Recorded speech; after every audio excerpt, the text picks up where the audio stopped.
scale. So the kettlebell windmill, there's a bunch of variations that we have in our programming, everything from using a dowel to the kettlebell dumbbell or unloaded just as a mobility drill. There's a new one that I've got that I've put in that I like. Now, to be clear, all of them are good. They're just different variations that target things differently and might be better suited for you depending on your goals and abilities. So yeah, let's talk about that quickly.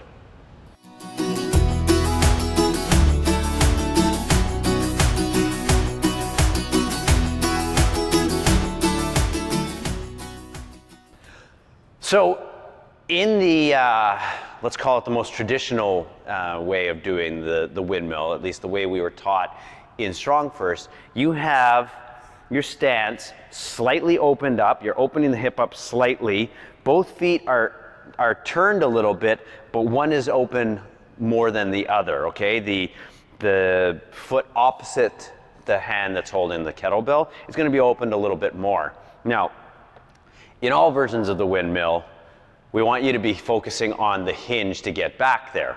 So it would look like this in the most traditional form, all right? So I'm hinging, I've got this back leg straight, all right? And I get a big stretch down along this hamstring, all right?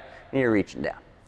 Now, again, when I go down and when I come up, I'm driving through the hip. So I'm driving that hip back, rotating underneath, and then driving the hip and coming forward. I'm not relying on this, the lateral musculature here to pull me up. I'm driving through the hips, all right?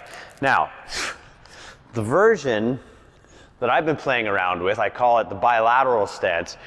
I'm not claiming that I came up with this, by the way, at all. I'm sure there's other people who have done this before and maybe they've created a whole system out of it. But a couple of sources I used, Dana Santis, the mobility maker, she has a version that she did sort of just unloaded and strictly mobilizing, and I tried that and I liked the stretch I got out of that, and I was able to get deeper into the stretch by doing this stance. So the difference, the only difference on this is it's a little bit more of a bilateral hinge, and then I rotate underneath. I am still keeping my spine tall and extended, so I'm not going into a flexion through the spine, but I'm doing it by getting that hinge. So I'll put it up overhead.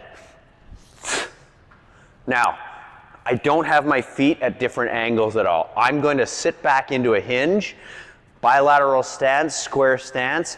I'm going to try and tuck this elbow inside of the knee, and I'm just going to stay underneath the bell, okay? And then driving up through the hips, and back down. Bilateral stance, both legs bent, but I am hinging, got a nice tall spine, and coming back up. All right? So, feel free to try either version, the more traditional one or that, the bilateral stance. See which one feels better, which one you get a better sort of sense of both mobilizing through the hips, but at the same time stabilizing through the shoulders in that dynamic and rotational move. Hopefully that gives you some ideas, and as always, train smart, train hard, keep fit, have fun.